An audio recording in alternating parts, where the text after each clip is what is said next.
Adanya larangan buka puasa bersama yang dikeluarkan Presiden Jokowi rupanya masih menimbulkan pro kontra. Olehnya itu Jokowi pun sudah buka suara menjelaskan mengenai larangan tersebut ditujukan untuk para pejabat dan aparatur sipil negara dan tidak untuk masyarakat umum. Namun yang menjadi perbincangan saat ini adalah hadirnya salah satu Menteri Jokowi di acara buka puasa bersama Partai Nasdem. Menteri Koordinator Bidang Perekonomian Airlangga Hartarto tampak menjadi bagian dari acara buka puasa bersama yang digelar Partai Nasdem Minggu kemarin. Hal itu terlihat dari unggahan Anies Baswedan di akun Instagramnya. Karena potret tersebut, netizen ribut mereka-reka alasan Presiden Jokowi melarang adanya acara buka puasa bersama untuk pejabat. Mereka sampai keluarkan guyonan jika faktor Jokowi melarang buka bersama karena tahu akan ada pertemuan politik antara Anies Baswedan dan partai lainnya. Ditambah keberadaan Airlangga Hartarto sebagai Ketua Umum Golkar dan mantan Wapres Yusuf Kala. Meski begitu, ada pula warganet menilai jika larangan Jokowi untuk buka bersama sudah benar.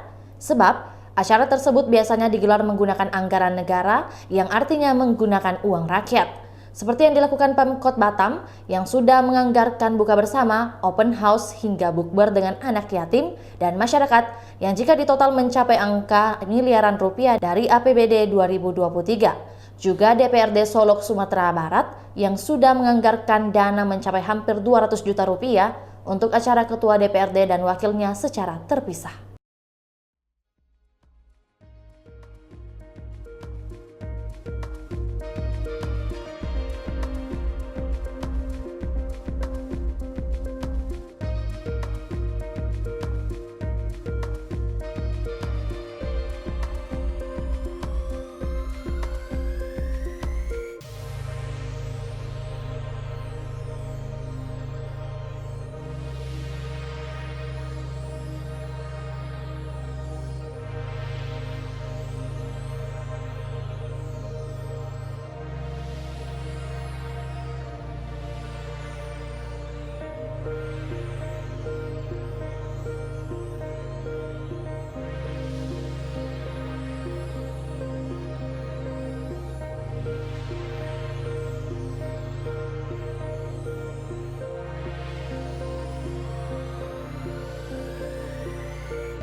Itulah tadi berita hot news kita pada hari ini. Saksikan berita hot news lainnya hanya di kanal YouTube dan Facebook Tribun Timur.